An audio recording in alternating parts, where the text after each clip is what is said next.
Hello नमस्कार दोस्तों, स्वागत है आपका एक और महत्वपूर्ण वीडियो में। आज हम हिंदी विषय से समानार्थक शब्द, जिसे हम पर्यायवाची शब्द कहते हैं, ऐसे शब्दों को पढ़ेंगे और उनका अभ्यास करेंगे। तो चलिए हम शब्दों को लेना आरंभ करते हैं और उनके समानार्थक शब्द या पर्यायवाची शब्द को पढ़ते हैं कि उनके कौन कौन से पर्यायवाची या समानार्थक शब्द हो सकते हैं। इस क्रम में चलिए हम पहले शब्द को लेते हैं। वह शब्द हमारा होगा चंद्रमा। पहला शब्द हम लेंगे चंद्रमा। देखिए, चंद्रमा शब्द का पर्यायवाची या समानार्थक शब्द की अगर हम बात करें तो चंद्रमा को हम कई नामों से जानते हैं, जैसे शशि, शशांक, राकेश। ये सारे नाम जो हैं यही समानार्थक या पर्यायवाची शब्द कहलाते हैं, जिससे चंद्रमा का बोध हो। तो चलिए हम इन नामों को लिखते हैं और इसे भी आप कॉपी और पेन लेकर लिख लें और इनका अभ्यास करें, ताकि एग्जाम में इस पे अगर प्रश्न आते हैं तो आसानी से आप उसके उत्तर दे सके। तो देखिए, इसे हम शशि भी कहते हैं।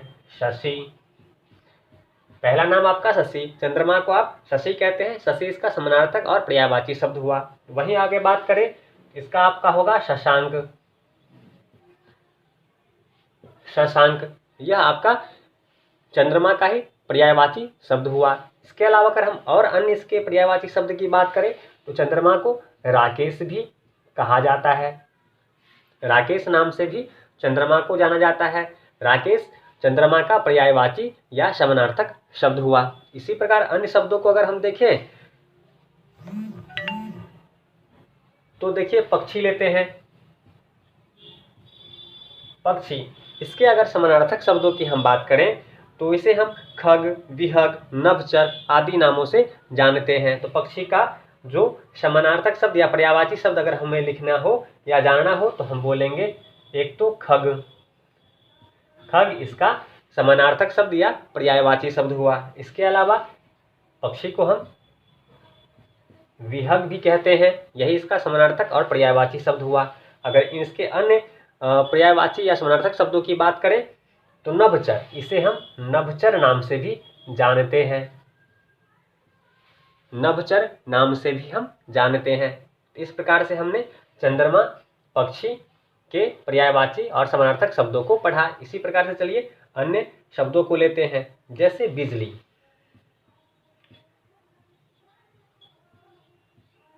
बिजली के अगर हम पर्यायवाची या समानार्थक शब्दों की बात करें तो हम इसे विद्युत, दामिनी, चंचला आदि नामों से भी जानते हैं। तो ये सारे शब्द क्या हुए? बिजली के समानार्थक या पर्यायवाची शब्द हुए। तो आप इसे लिख लीजिए।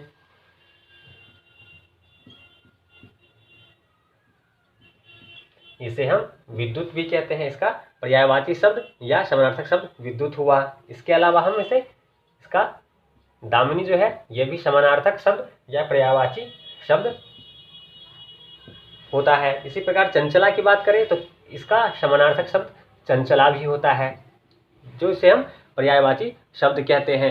तो ये सारे शब्द जो है एक दूसरे के पर्यायवाची या समानार्थक शब्द है। इसी प्रकार से हम और शब्दों को लेंगे। वीडियो में बने रहिए ताकि आपको अलग अलग शब्दों के समानार्थक शब्द या पर्यायवाची शब्दों का अभ्यास हो सके। तो चलिए अगला शब्द हम लेते हैं और लेते हैं पृथ्वी।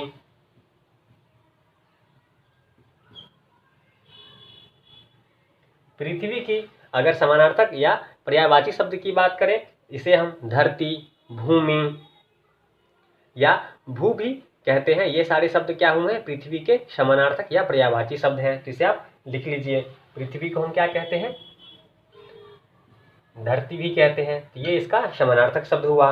इसके अलावा हम इसे भू भी कहते हैं। इसे हम भू भी कहते हैं। इसके अलावा हम देखें तो इसे हम भूमि भी कहते हैं। इसे हम भूमि भी कहते हैं। तो ये सारे शब्द क्या हुए? इसके समानार्थक शब्द हुए। चंद्रमा का समानार्थक शशि, शशांक, राकेश हुआ। पक्षी का समानार्थक या पर्यायवाची शब्द खग, विहग या नभचर हुआ। बिजली के अगर समानार्थक शब्द या पर्यायवाची शब्द की बात करें तो बिजली को विद्युत, दामिनी, चंचला ये सारे समानार्थक या पर्यायवाची शब्द हुए। पृथ्वी के अगर समानार्थक या पर्यायवाची शब्द की बात करें तो धरती, भू, भूमि ये सारे क्या हुए? आपके समानार्थक या पर्यायवाची शब्द हुए। इसी तरह के और भी शब्दों का हम अभ्यास करेंगे। वीडियो में बने रहिए। लेते हैं अगले शब्द को। इसके अलावा हम शब्द ले तो चलिए लेते हैं शेर। शेर के पर्यायवाची और समानार्थक शब्द को देखते हैं। शेर का समानार्थक शब्द सिंह भी होता है, सिंह। इसके अलावा हम देखें तो इसके पर्यायवाची शब्दों में इसे हम केसरी भी कहते हैं, केसरी भी कहा जाता है। इसका समानार्थक शब्द केसरी भी हुआ। इसके अलावा समानार्थक शब्दों की बात करें तो वनराज, वनराज भी शेर को कहा जाता है। तो ये सारे शब्द एक दूसरे के समानार्थक शब्द हुए। शेर के पर्यायवाची शब्द सिंह हो गया, केसरी हो गया, वनराज हो गया। तो इस तरह शब्दों का अभ्यास करेंगे तो आप इसे कभी नहीं भूलेंगे। अगर ये एग्जाम में आपके सामने आते हैं तो आसानी से उसके उत्तर आप दे सकेंगे। इसके अलावा अन्य शब्दों की बात करें तो चलिए हम लेते हैं अगला शब्द पिता। पिता के समानार्थक शब्द की बात करें तो हम इसे समानार्थक शब्द में इसका जनक भी होता है, तात भी कहते हैं। इसके अलावा हम देखें तो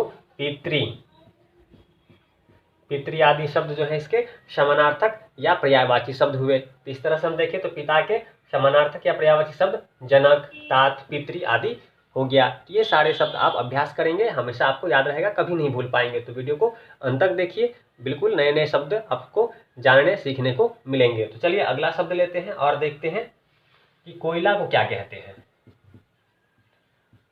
कोयला का समानार्थक और पर्यायवाची शब्द क्या क्या होगा? कोयला को पिक, श्यामा, ये सारे नाम क्या हुए? इसके समानार्थक या पर्यायवाची शब्द हुए। कोयला को पिक भी कहा जाता है, श्यामा नाम से भी जाना जाता है, कहते हैं, इसका नाम हुआ, कहते हैं। इसके अलावा कोकिला, कोयला को कोकिला, ये सारे नाम क्या हुए? पर्यायवाची समानार्थक शब्द हुए। तो कोयला बिल्कुल अलग शब्द है, आप इसे अच्छे से पढ़ लीजिए। अगर एग्जाम में इस तरह इन पे प्रश्न बन के आते हैं तो आप आसानी से इसके उत्तर दे सकें। तो चलिए और भी शब्दों को लेते हैं और उनके पर्यायवाची और समानार्थक शब्द को पढ़ते और सीखते हैं। अगला शब्द जो हम ले रहे हैं वह होगा आपका भाई। तो चलिए हम भाई के समानार्थक शब्द और पर्यायवाची शब्द क्या क्या हो सकते हैं उसे जानते हैं। तो देखिए, भाई के लिए भ्राता, यह शब्द भी आता है, तो यह इसका समानार्थक शब्द हो गया या पर्यायवाची शब्द हो गया। इसके अलावा सहोदर भी आता है, सहोदर, ये सारे शब्द क्या हो गए? ये समानार्थक और इसके पर्यायवाची शब्द हो गए। इसके अलावा बंधु, बंधु, ये सब एक दूसरे क्या हुए? समानार्थक शब्द हुए। ये सारे भाई के पर्यायवाची शब्द हो गए। भाई के लिए भ्राता, सहोदर, बंधु आदि शब्द आते हैं। इसके अलावा अन्य शब्दों की बात करें तो चलिए अगला शब्द हम बहन लेते हैं और जानते हैं बहन के लिए समानार्थक शब्द या पर्यायवाची शब्द कौन कौन से होंगे। तो देखिए, बहन के लिए सहोदरा शब्द भी प्रयोग होता है, सहोदरा। इसके अलावा देखिए तो बहन के लिए भगिनी भी प्रयोग होता है, भगिनी, भगिनी शब्द भी बहन के लिए आता है। इसके अलावा देखिए तो बांधवी, बांधवी शब्द भी आपको बहन के लिए प्रयोग किया जाता है। तो ये सारे शब्द एक दूसरे के पर्यायवाची या समानार्थक शब्द हो गए। तो बहन का पर्यायवाची या समानार्थक शब्द कौन कौन से हो गए? सहोदरा, भगिनी, बांधवी, ये सारे शब्द क्या हो गए? एक दूसरे के समानार्थक शब्द हो गए। इसके अलावा अन्य शब्दों को हम ले तो चलिए उत्सव लेते हैं। उत्सव, उत्सव के हम पर्यायवाची या समानार्थक शब्द को अगर हम देखें तो उत्सव को हम सबसे पहले तो लिख लीजिए त्योहार, त्योहार नाम से भी जाना जाता है, कहते हैं। उत्सव का पहला समानार्थक पर्यायवाची शब्द आपका त्योहार हो गया। इसके अलावा पर्व, इसके अलावा बात करें तो समारोह, ये सारे शब्द क्या हो गए? उत्सव के समानार्थक शब्द हो गए। उत्सव को त्योहार, पर्व, समारोह आदि शब्दों से भी जाना जाता है। तो ये सारे इसके पर्यायवाची और समानार्थक शब्द हो गए। तो चलिए अगले शब्द को लेते हैं। अगला शब्द आप लिखिए उपवन। उपवन, इसके अगर हम समानार्थक शब्दों की बात करें तो बहुत ही आसान है, आम प्रचलित भाषा बाग। तो उपवन को हम बाग भी उपमान की जगह हम बाग शब्द का भी प्रयोग करते हैं। इसके लिए बगीचा, इसके अलावा देखिए तो बगीचा, ये आम प्रचलित भाषा है जो आपको हमेशा याद रहेगा और आसानी से यह याद भी आपको हो जाएगा। इसके अलावा देखिए, इसके अलावा तो उद्यान, उद्यान, ये सारे शब्द क्या हो गए आपके समानार्थक शब्द हो गए किसके, उपवन के। उपवन, बाग, बगीचा, उद्यान, ये सारे क्या हो गए आपके पर्यायवाची शब्द हो गए, एक दूसरे के समानार्थक शब्द हो गए। तो यह बहुत ही सरल भाषा में, आसान शब्दों में, आम प्रचलित भाषा में जो शब्द आते हैं उन सभी को मैंने बताने का प्रयास किया, ताकि इस पे अगर आपको पर्यायवाची समानार्थक शब्द से संबंधित एग्जाम में अगर प्रश्न पूछे जाते हैं, चाहे आप किसी भी कंपटीशन एग्जाम की तैयारी कर रहे हो, तो आप उसमें अच्छा जवाब दे सकें, अच्छा प्रदर्शन कर सकें। तो चलिए ऐसी वीडियो के साथ हम लगातार मिलते रहेंगे, तब तक चैनल को सब्सक्राइब कर लीजिए, साथ में बने बेल आइकन को भी, नोटिफिकेशन को भी ऑन कर लीजिए, ताकि ऐसी महत्वपूर्ण वीडियो आपको लगातार मिलता रहे। तो चलिए मिलते हैं अगले वीडियो में। वीडियो देखने के लिए आपका धन्यवाद।